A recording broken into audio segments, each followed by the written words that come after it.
Hello guys, this is Soni Upadhyay. Soni Upadhyay के hello English with Sony में आपका बहुत बहुत स्वागत है।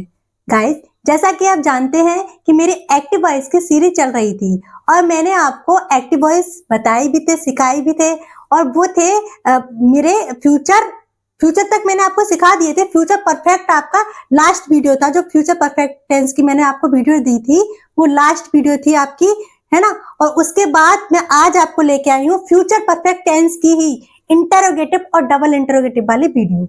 ओके, तो आई होप आपको वहां तक समझ आया होगा। अब जो मैं आपको बताने वाली हूँ वो बताने वाली हूँ इंटरोगेटिव।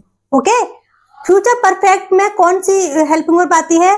उसमें आती है विल हैव और शैल हैव, आई के साथ और बी के साथ शैल हैव और बाकी अदर सब्जेक्ट के साथ विल हैव। ओके, तो चलिए शुरू करते हैं।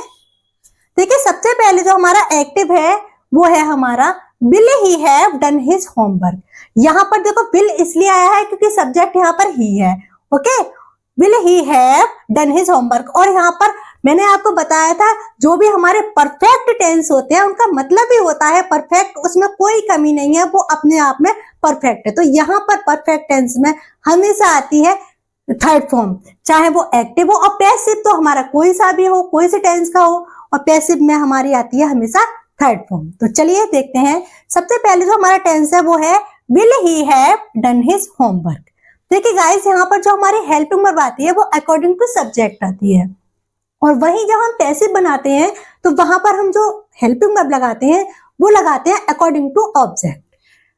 यहाँ पर जो हमारा इंटरोगेटिव सेंटेंस है तो यहाँ जो हम शुरुआत करते हैं तो वहां पर हम हेल्पिंग वर्ब पहले लाते हैं एक्टिव में। वहीं हम पैसिव जब बनाते हैं तो वहां पर भी हम हेल्पिंग वर्ब की से ही शुरुआत करते हैं।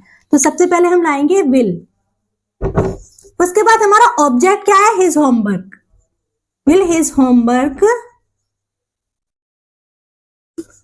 फिर लगाएंगे हैव बीन। फिर यहाँ पर वर्ब है डन, डू की थर्ड फॉर्म डन होती है।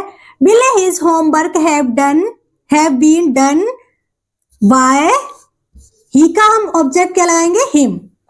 Will his homework have been done by him. Clear? चलो एक और समझाते हैं। देखिए, कॉन्सेप्ट सेम है। Will you have drawn this painting, बहुत इजी है। स्टार्टिंग इसकी किससे हुई है? हेल्पिंग वर्ब से, तो इंटरोगेटिव है, और दूसरी पहचान है इंट्रोगेशन मार्क। ओके, तो यहाँ पे हम लगाएंगे विल क्योंकि यहाँ पर हेल्पिंग वर्ब है, हेल्पिंग वर्ब यहाँ आएगी विल। फिर लगाएंगे ऑब्जेक्ट, ऑब्जेक्ट है this painting. Will this painting have been, verb है इसमें drawn by you. Is that clear? Last और देखते हैं। Will he have learned his lesson. अब देखो, हेल्पिंग वर्ब सबसे पहले आएगी, उसके बाद ऑब्जेक्ट क्या है? His lesson. Will his lesson have been, learn की third form learn by, he का ऑब्जेक्ट हिम। आई होप आप सभी को अच्छे से समझ आया होगा। इसको समझ लीजिए, और हाँ, इसको समझने के बाद प्रैक्टिस, जो भी आपको सिखाया जाए आपको प्रैक्टिस बहुत ज्यादा जरूरी है। प्रैक्टिस कीजिए, और आपका अगर कोई डाउट है तो वो कमेंट सेक्शन में आप लिख सकते हैं। मैं आपके सारे डाउट्स क्लियर कर सकती हूँ। ओके, ठीक है, तो चलते हैं नेक्स्ट की तरफ। इंटरोगेटिव आपको अच्छे से समझ आया होगा। अब मैं लेके आई हूँ आपके लिए डबल इंटरोगेटिव।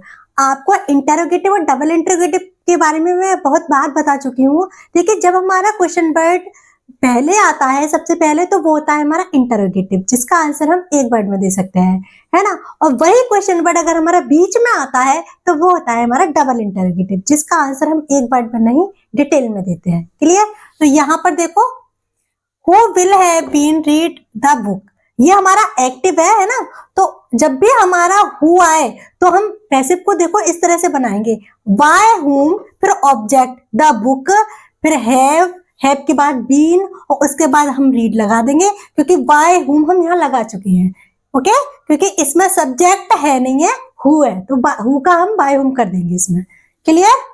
सेकेंड अब देखते हैं, why shall we not have taught you in the English। ठीक है, तो देखो इसमें क्वेश्चन वर्ड आ गया, वाई का वाई हो जाएगा, उसके बाद हम लगाएंगे object. Will you not have been taught, taught teach की थर्ड फॉर्म होती है, पैसिव में हमेशा हम थर्ड फॉर्म का यूज करते हैं, टॉट इन द क्लास। और वाई के बाद बी इसमें सब्जेक्ट है, तो वाई के बाद हम क्या लगाएंगे इसमें अस। अब आप कंफ्यूज हो रहे होंगे कि यहाँ पर सेल क्यों आया है, यहाँ पर विल क्यों आया है। मैं बताती हूँ, यहाँ पर सेल इसलिए आया है क्योंकि मैंने आपको बताया था आई और बी सब्जेक्ट जब होता है तो वहां पर हेल्पिंग वर्ब सेल आता है। तो यहाँ पर हमारा देखो सब्जेक्ट है वी, इसलिए यहाँ पर सेल आया है। अच्छा, यहाँ पर हमारा क्यों आया है विल, क्योंकि यहाँ पर ऑब्जेक्ट जो है यू, यू हमारा सब्जेक्ट है, इसलिए यहाँ पर यू के साथ विल आया है। क्लियर।